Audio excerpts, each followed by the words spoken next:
Zvaita sei kona iwe? Zvaita sei muroro? Ndamukuzeni. Ndomurova iwe.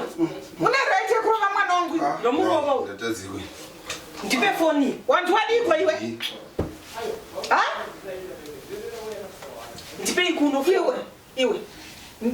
Ndakambotaura kuti unotaurisa iwewe murora iwewe.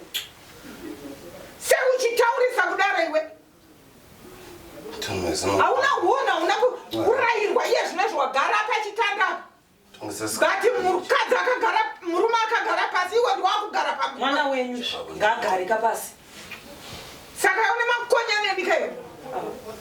Mwana wa mama. Ndozvo wakaenga zvokuti wakarayirwa na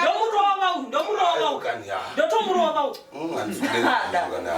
Ndomurova, ndipei foni. Nyaya ipere. Iwe wakarayirwa kupi kwedu? Kumba kwedu. Naye mwanangu uri kuzviona zvino. Ndinomurova manje. Ndinomurova kumangu, ndomupedzera. Ndinomurova. Mwana wa mama. Unouya kuzopinda mumapereketa amai. Indokurova manje. Ndomurova. Sana. Ndofunga mapinda mama wachitaurirawo hanzvadzi yenyu kuti inoripota kupolisi uko. Ndofunga mukabatana nehanzvadzi yenyu mukanorepotawo kupolisi kuti imi mukurohwa nemukadzi. Ndofunga zvinenge zvinokuitirai. Ndinoti ndara mama.